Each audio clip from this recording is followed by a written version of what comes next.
Hello and welcome to the Q&A for the bucket and for the 25th anniversary of 20 years. 20th, 20, yeah. 20th, not 25th, No, 20th. 25 in 5 years. 5 years, yeah, Yeah. 20 years. 20 years of Reese Manigan filmmaking and our production process. Yes.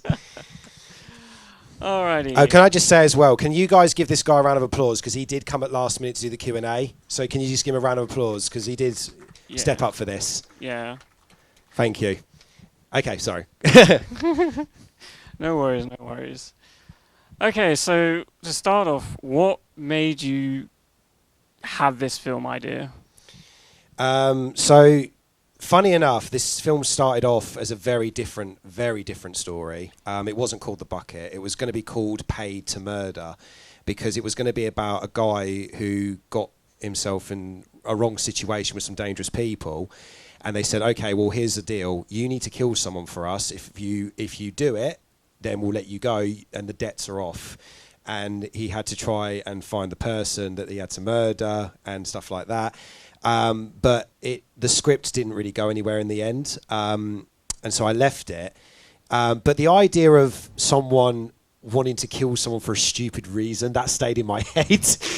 Because, you know me, I like to think outside the box of like original material. And so what happened was I had the idea of I want to do a film like if someone does something stupid for a bad reason. Yeah. And as the years went on, inspiration came because obviously I watched a film called Beau is Afraid. And that is a very surreal, bizarre movie that it kind of goes in a very non-linear way of storytelling. And that had a sort of simple plot, but done in a very weird way. Yeah, I can see that you had like a simple plot, but it got really complex, like in the middle of a film, like into the point where it makes itself off course and then put itself back together again. How did you come to the conclusion of I want it to be as fucked up as possible, but also make sense at the same time? Like I said, I watched Beau is Afraid, and also there's been a few other films that I've noticed that do that don't go the simple way. There was another film called In Eyes Main. There was Skinamarink, which are very unique films because they don't tell a story in a cliched way. Also, A24 are a big inspiration because they do very surreal movies, and I wanted to do something surreal and something confusing-ish and stuff like that. But also, the inspiration for making this film into a dark, wacky comedy was because comedy was dying, and I wanted to bring back the really wacky, bizarre, rude comedy because we haven't hardly had any, and I wanted to bring that back because I was just saying that we need a laugh, you know what I mean? Yeah, I can definitely see that with the film. There's a lot of crazy ass, makes not a lot of sense, but also makes a tiny bit of sense, humor in that. Yeah. So, with the film as it is right now, what was the most difficult part of making that film? The difficult part was how crazy can I make it, if that made sense? Yeah. Because obviously this had no budget, so it was what can I do with it, but also challenge myself with. So it was trying to make it as crazy as possible. This script went through so many. I think I went through 15 drafts because I had, this is a good crazy idea. And then I tried this crazy idea. And then I wrote this. And half the time it was, I can't do that. That's going to be undoable to film. Can't make that. Can't do this. Can't do that. So it was about picking the most simple things to film and what can I put in the film to add the crazy. I mean, the normal scenes with the nan and the pub was fine. It was just, what's the crazy bits that I can do? And I had too many ideas, and that was the problem. So it was trying to pick the best ones. And speaking of the best ones, what's your most favourite moment of the film? Oh, it's the bit where he's in hell. Hell. with that kinky devil, yeah? Yeah. No, I love it because it's kind of like, for many reasons. For one thing, it's so stupid. It's so funny. And another reason was because I love how we kind of see that Nathan is not a bad guy because he's gone through this thing now thinking, I've just killed someone, shit. And then he sees what he's done and what he hasn't done, sorry. And it's like, he's been innocent the whole time. So in a way, you kind of feel a bit sorry for him. It's kind of like people are just fucking with his head, really. It was all in his head to the beginning, in the end of it. Yeah. A very bad concussion. Okay. With how the film is, and obviously you've had a lot of you've done a lot for the film. Is there anything from the film that you felt you had in the film but you had to remove, or if there's anything in the film that you thought was good but turned out wasn't? I don't know. Well, wasn't there? I'm going to say this. This film is the most I've done in takes. Yeah. Because there's so much ad-libbing in the film. About 85% of this film is ad-libbed. I'm not joking. So most of those jokes that those actors came up with, I didn't write those. They're all ad-libbed. So, for instance, the scene where he talks to the prostitute, Hannah, and he's saying, oh, I'm going to try this and do that. We did about 10 takes of what Nathan could do to her. We had about 20 takes of Lydia insulting me, saying that she's, if she had a baby with me, it'd be ugly and I'd get rid of it and stuff like that. She said that on her own. My God, she was brutal. We did about, a lot of takes of her insulting Nathan. Oh, God. There was so many takes of Melissa and Lattie's dance that you saw. There was so the problem was when I edited this film actually almost became a 90-minute film. But the problem was the scenes, even though it would have been funny to have that, it was all gag, joke, gag, scene, joke, gag, you know what I mean? Mm-hmm. So it was too many jokes, and that's the problem. You have too many jokes. At first you think, it's funny, then as it goes on you're like, you know what I mean? And you start to get tired of it. So I had to cut it down to get the best gags in. So I think the gags I've got in there, they work because it tells the story. You've got a good joke in there. And I'm happy with the ones I've picked because although there were some jokes I would have put in that probably would have made you go, oh, I thought, nah, it's again going off the story. So that's why I had to cut so much. But I think that was more than enough. Yeah. One more question. Where did the mermaid dust come from? Again, that was a deleted scene.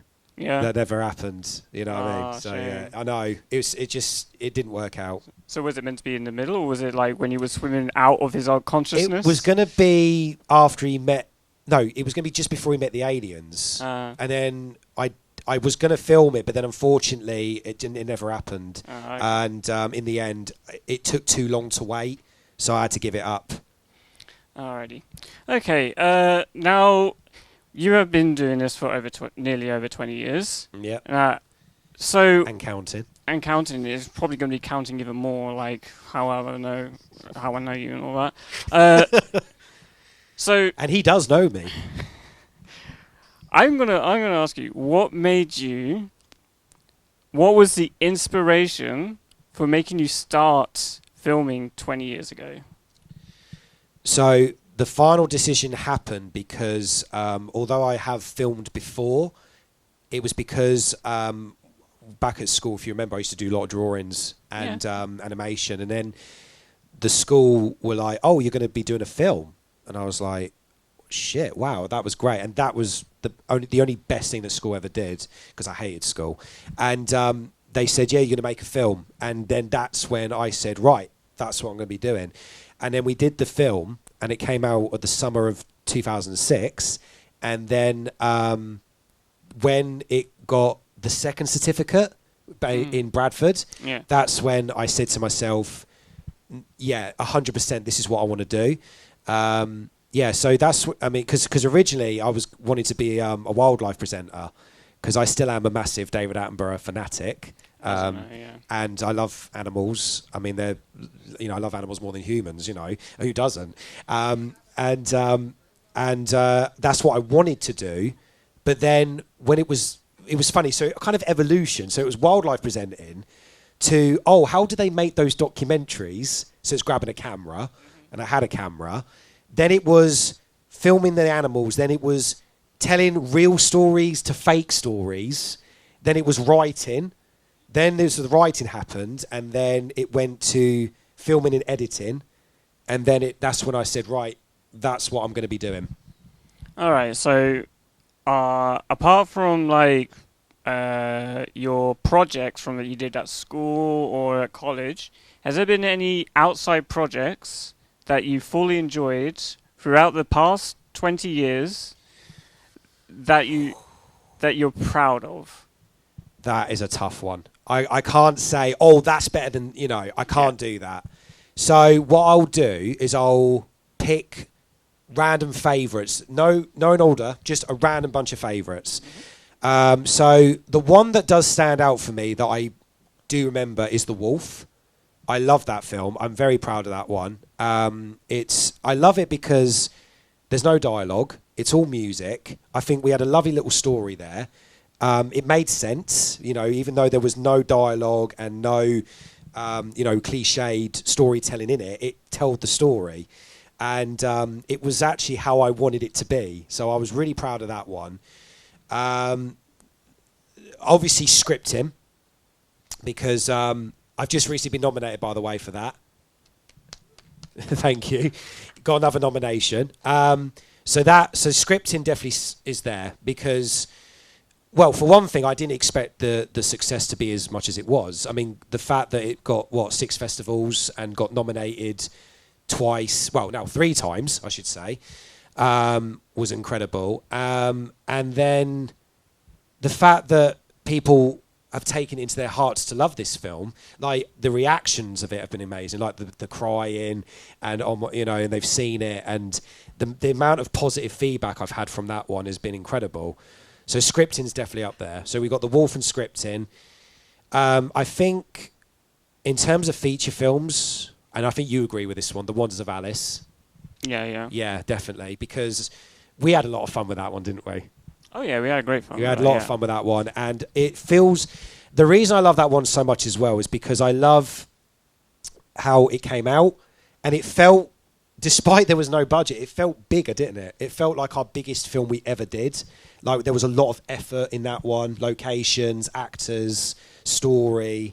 You can feel that was one of the largest, like most effort put in before we. From what we are today, this was like one of the crossing lines of one of our it was one of the films. Yeah, it was just phenomenal. And I tell you what, the last scene we filmed with the ballroom scene, I've never filmed a scene that exhausting in my life. It was fun. It was fun, but do you know? I remember coming home that night, and my wife will remember this. I actually came straight home and fell on my bed and slept. I remember you. And and my wife, I think she thought I was dead at one point because I just came in and just fell asleep, and I don't even remember what happened that night. I woke up and then she was like, "Oh, you're awake then." But yeah, so it was a very chaotic film, but it came out amazing. So that one definitely. Let me just pick one more. I think another one that stands out, probably The Donkey. Donkey. Yeah. All right. Definitely, because that one was a risk to take. That one, because a lot of people didn't believe that project. A lot of people were like, you can't make it, and they didn't know the story. They weren't very supportive about that one. And I was like, why not? I told them the story, and they were like, well, it doesn't sound like an autism awareness film. I was like, well, then you haven't been paying attention. You know what I mean? And then when the film come out, and they were watching it, someone actually messaged me and was like, this doesn't represent autism awareness. I went, what do you mean? He was like, it doesn't. I was like, well, give me your details why. Had no answer. So I was like, I'm waiting. No answer. So and I said, well, next time, how about you watch the film and you'll know what it represents? Well, I can kind of tell what it represents because I myself have that sort of awkwardness towards people. It's the mutism side of it, where it's like you're not really able to talk to complete strangers or anything like that. But yeah, I fully understand. There is a full Yeah, awareness on but that. you've got a brain. That obviously guy didn't have a Oh, brain. no, no. That's why he didn't see it. No, He wasn't paying attention. but That's why. that's the whole entire point of your trilogy, I'd say, of Yeah. your films. It's like Eddie, who has, I'd say, selective mutism, autism, which is quite common among a lot of autistic people. But yeah. Okay, from carrying on from your legacy, we should say. So you're a massive fan of editing. Yes. Yes. I do. I edit my own projects. I want you to give me your most favorite thing that you've edited, and I also want you to tell me what is the hardest thing you've ever edited. So my most favourite thing and my most hardest. Yes. Okay, so my most favourite thing I've edited. Okay, I really need to really think about this one. I think my most favourite thing I've edited has probably either got to be Scripting or The Wolf. For this reason, The Wolf was easy to edit because, like I said, there was no dialogue. It was just music, and it was fun because sometimes the way the actors moved in the footage, it matched the music coincidentally, not on purpose. So you, like, for example, the scene where you got the scene where the duck is running around and the bird's trying to help him. It was literally following the music as it was going along, and I was watching. I was like, that is perfect. It worked so well. So when stuff like that happens, that's fun. The hardest thing I've had to edit, oh, wow. Yeah, it's got to be Alienation. Alienation, yeah. Because I wanted the actors to dub their lines because it's a film festival project. And because we filmed on a beach and filmed in windy weather, you couldn't hear the dialogue through the camera. So I had to say to the actors, you need to dub your lines. And they were like, how? I was like, you've done dubbing before. You're actors, right? Yeah. So, well, then dub for this film. You know, like it's like they act like they haven't done it before. Of course they have. So they did it. They did it. They did a really good job. It was hard to match it, but it wasn't too difficult. And that's the thing, because they were matching. Oh, well, it's not going to match. And then when I premiered the film, they watched it, and I was like, "So how's the dubbing?" And they went, "Oh yeah, we forgot. Yeah, it was good. Yeah, we didn't even notice."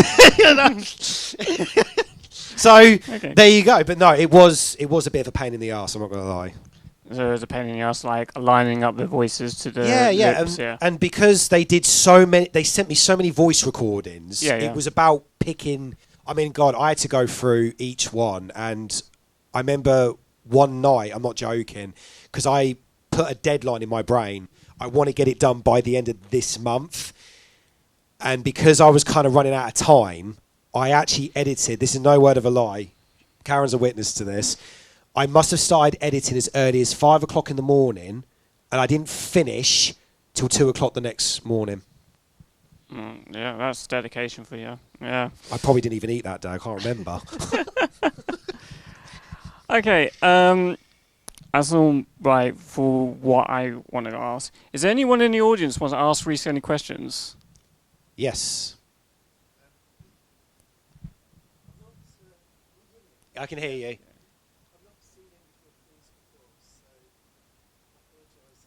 That's fine. This is a special one, so you've seen a good one.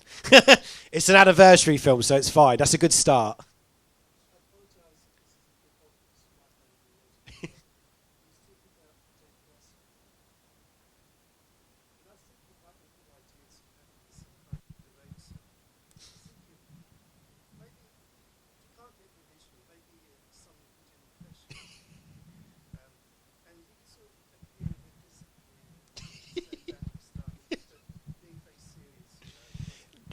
Do you know what? It's funny you say it, because I feel like my whole life's a David Attenborough documentary. I'm not joking. But that's a good idea. Maybe we should get an impressionist, or I can do an impression and just dub my voice or something, because I'm not bad at that. Okay, that's an interesting idea. I'll definitely take that on board. I'll definitely take it on board. Any other questions?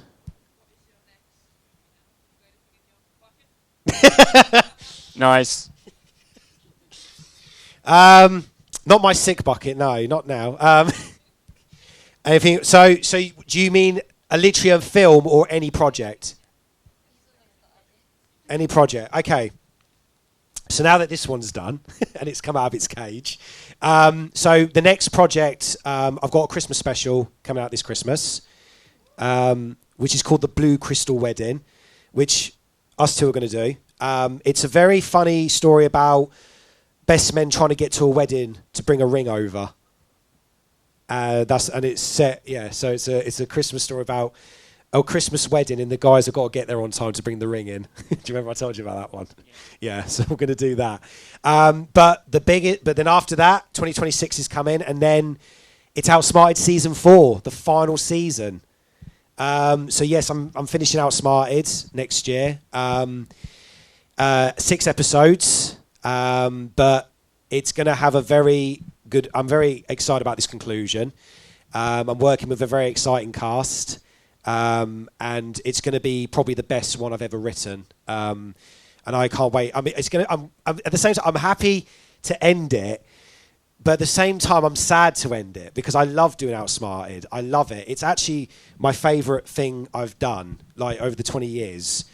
And, I mean, you've enjoyed it as well, haven't you? And, I've had some great memories making it. And I'm really sad to end it, but I have to for career reasons, because otherwise, look, I could do up to 10 seasons of Outsmarted. I'm not joking. I actually did have a lot of ideas, but there comes to a point where you kind of look at your life and think, do I really want to carry it on until I'm 50? You know what I mean? So it's best to end it on a high note, but it will be worth the wait. And, what else have I got going on? I've got so many scripts I've written at the moment. But I've got some other film festival projects I want to make. Obviously not involving Eddie. It's very different stories. And also we've got a feature film we're going to make. This is our next one. We're not going to say what it is yet, but let's just say it's another very funny one. He knows what it is. He's just holding his anticipation. But yeah, we got that coming, and there's another. And also, funny enough, I've actually got ideas already for my 25th anniversary film that I actually want to film in advance, so I can do it, keep it hold, and then get out in 5 years' time. Who knows? But yes, I've got quite a few things in mind at the moment. But you know me, there's always going to be one idea. Then if that doesn't work, there'll be the plan B, C, D, E, F, G. Because literally. It's actually longer than the alphabet. Yeah, it goes Z, then 0, 1, 2, 3, 4, 5. He has ideas that are in the void, and then they won't come out until all the other ones have come out. But eventually, then new ones will pop up in the void afterwards. It's like, yeah, it's endless. He's endless. It is endless. Yes. Feature film. Right, let me ask. Right, I need to answer this question, right, because I've had this before. So when I said I'm ending Outsmarted, I did get asked, yeah, but what would make you go back and do a season 5 or do another one?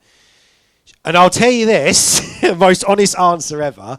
The only time I would ever do an Outsmarted season is if I literally run out of ideas. If I literally have no more ideas left, and I go, all right, let's just do another Outsmarted. And like I said, I've got so many ideas, I would do 10 seasons. And maybe I'll go back to one of those ideas and go, yeah, let's do this one. But the problem is, I don't want to, because when you see the end of season 4, you're going to think, do you know what, leave it there. Because if I do a season 5, it's like what they're doing with Toy Story, isn't it? Because to me, Toy Story 3 was perfect how it ended, and then they did number 4, and it was kind of like, they didn't really need to do a 4th one, and then it was like, okay, the 4th one ended. It was like, okay, leave it there, and now they're doing a 5th one. And then they'll probably end it on a sad note. Oh, that's all right. Toy Story 6 will come out in 10 years' time. Do you know what I mean? So I don't want to be that person that goes, all right, season 4's ended, leave it there. And then I go, right, I'm that bored. Let's do season 5. But that's the only time I'd probably ever go back and do one. Yeah, so there you go. Very good, very good. Any other interesting questions? Yes, Jane.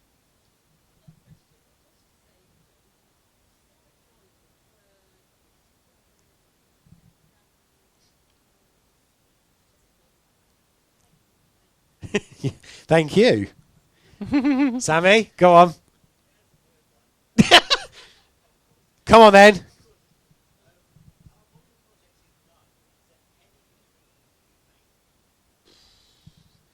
Well, I always say if I had a budget, I'd remake them all. Of course I would. And I'd probably wouldn't hire half the actors that I would have had. Okay. To carry on from that question, right? You have to select one though. Just one. Just one. That if I had to remake. Yeah. If with All that, right. with that budget, with the budget in mind, what would you remake?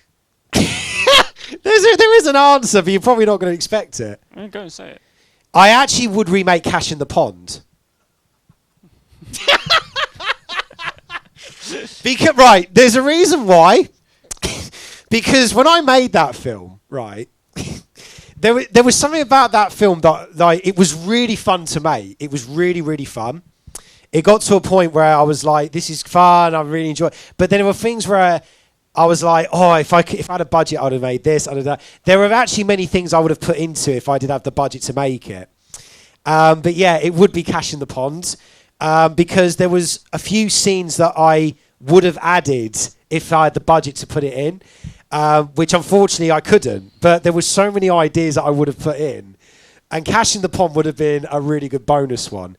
And saying that, here's a fun fact for you. Did you know that Cash in the Pond, weirdly enough, is my most watched film out of anything I've done? It's got like 8.3 thousand views on YouTube. And I don't... the thing is, I don't know why. Don't ask me why. I don't know if it's because my performance was that good that they had to watch it over and over and over. Or, I don't know. I mean, for some reason... it's become my most watched film. But, you know, and weirdly enough, when I made that film, it was after we did Cold Street. It was the year after. And, you know, Cold Street had a very mixed reception, didn't it? It was loads of, oh, it was good, but, you know. And it was all right, but, you know. So it was weird. So with Cash in the Pond, I'd done that, and it was a very different film because it was comic. Because everyone was like, decent comedy. So I was all right. And so I did, and... I went back on Cash in the Pond. I found the script because I didn't touch it for 2 years. So I rewrote some bits in it because I thought this is actually all right. And I made it and did what I did with it. But do you know what? I thought people were going to hate it more than Cold Street because I thought this is actually more crap. I didn't like how it turned out at parts. But then when it come out, if you go on YouTube, the comments are on and it's like, this is really good. And I'm like, okay. And then all of a sudden, as the weeks went on, 100 views, 200 views, 300 views, 400, 500, 800. And I was like, what is going on? And then it's been out, 8 years? And it's now reached 8.3 thousand views, which I don't know why. But yeah, so I don't know. So when I do look back at it now, I do like Cash in the Pond. It's a very funny film. Again, it's about a guy who tries to do a crime and get away with it, but not murder this time. But he tries to... he kidnaps his own girlfriend because the girlfriend's brother is his boss, and his boss doesn't like him because he doesn't think he's good for his sister. So he kidnaps his girlfriend to get the brother to do the ransom, but then she actually gets taken, so he actually needs the money. so it really does go topsy turvy, you know. But yeah, so. All right, cool, good. Is there any other questions? Come on, guys. I'm sure there's other questions you want to know. 20 years. Any other questions? Yeah. Okay, thank you. Okay, so to round it all off. Yeah, go on. Did you enjoy making this film? Do you know what I did? Because I this was actually, funny enough, the most relaxed film I ever did. Because when I told people what this was, they were like, yeah, I'm in. Because they agree with me. Like, comedy is dying. And we were saying, weren't we, you know, there's not many comedy films out. But then we saw the new Naked Gun film recently. And what I loved is they didn't hold back. They went back to their roots to make a comedy. Because they're saying it's a comedy. You can laugh. It's fine. Don't worry. You know, just because you're laughing at something that's dark or whatever, it doesn't make you a bad person, you know. I mean, I mean, I love Ricky Gervais and some of the stuff he comes out with, but the reason I love it is because he speaks the truth more often. It's not about him being offensive. It's because he's telling the truth and people don't like it. And that's what he says. He's like, people moan about free speech until it's something you don't like to hear. You know what I mean? And I feel like we just live in such a sensitive world now. Like, honestly, you can't even say hello to someone without going, oh, I'm offended. You know, and it's ridiculous. And that's why I made it, because I thought, you know what? I've got to a point now where all my life I've even been discriminated just for being autistic. And that's when I drew the line. And not only that, I've had people moan at me and get offended over really harmless things. So, like, for example, I wrote a script once and there was a scene involving two friends. And the friend does that with her friend, right? There's nothing wrong with that. They do it all the time. So all of a sudden, like, this actor messaged me about the scene and she went, can I ask you a question about my character, please? And I went, yeah, what's the problem? She went, is my character gay? I went, what do you mean? So she sent me a screen cap and circled that scene because she put hand puts on hand, blah, blah, blah. And she's like, well, I know what's going on here. I know what this film's going to be and all that. Like, you know what I mean? So I had to go full front with her, and I was like, are you actually insane? Like, it's a scene with two friends having a chat. And I said, but even if your character was gay, is there a problem? And then do you know what she done? She blocked me. So I was like, are you actually... So that's when I said, enough's enough now. That's where I drew the line. So I wrote this script, and I did what I wanted to do to make jokes and people laugh at, because I thought I'm sick of it. You know, because at the end of the day, it's a comedy. And nowadays, you hear people that don't like stuff nowadays. Yeah, they still love films like The Hangover and Bridesmaids and Ted. And they've got really, really bad jokes in, like really stuff you cannot say. And they don't like when you make a joke. It's like, what? So you don't mind watching on a film, but if I crack a knock-knock joke, it's that apparently I'm worse than Hitler. Do you know what I mean? So I was like, at that point where I was like, right, do you know what? I don't care. So I wrote whatever I wanted in this script. The people who had a sense of humour knew what this was. They jumped on it. But then, funny enough, even though I did have a script, like I said, most of those jokes in the script, in the film, I did not write. They came out with most of that stuff. And I loved it. I thought, wow, it's a comedy. They've got a sense of humour. They know what this is. There you go. So, and I heard you guys all laughing. So there was obviously no one going, ooh, can't say that. So, you know, so thank you for having a sense of humour and thank you for laughing, you know. And that's another thing. Like, you know, we live once on this planet and we should enjoy our lives, not be so worried about stuff. Like I said, the world is crazy enough as it is. Have a giggle. You know what I mean? And that's what it's all about. And this film that I did, it was to make you laugh. It wasn't to piss anybody off. If I did, then sorry, not. But, you know, at the end of the day, it is what it is. So, you know, and I'm glad you guys loved it. And I'm glad you thought it was funny. And I'm very happy to admit, I've got no regrets making it. I think it's a fun film. I think it fits for the 20th anniversary. It's got my humour in it. And everybody who went on to the film, they put their effort into it, you know, and I'm really, really happy with it. And I know that I probably won't be able to make a film like this ever again, so why not? You know what I mean? Let's just give it a go. But no, I'm glad you guys liked it, and I'm glad you thought it was funny, and I'm glad that you came and you saw it, and yeah. So and you know, not just about the whole film, but whoever's been following me for the past 20 years or 5 years, 10 years, whatever, and you've seen what it is I do, then thank you for that. Really appreciate the support and the love from everybody. And I will continue to carry on doing films, even if I'm not still in the industry just as yet. I'm still getting there, you know. I mean, I'm not going to waste 20 years and just go, yeah, it's done now, you know. They didn't accept my script, I'm done now, I'm going home.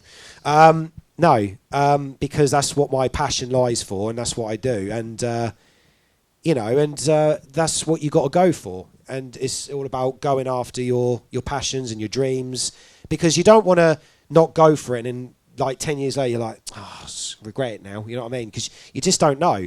And I don't want to scare everybody, but I could die next week, and then you never know what could happen. So you've always got to keep going every day and enjoy yourself. And this year, honestly, has been incredible. And with me, I grab life with both hands. I've gone to so many exciting events. I've done this. I've made another feature film. I've made some incredible shorts. And I'm still carrying on as I'm going on. And I'm not going to stop because life at the minute is very, very good for me at the moment. So you'll be seeing me around for a very, very long time. All right, thank you very much. That was it for the Q&A. Give a round of applause for Rhys Madigan. Give a round of applause for the film. Thank you.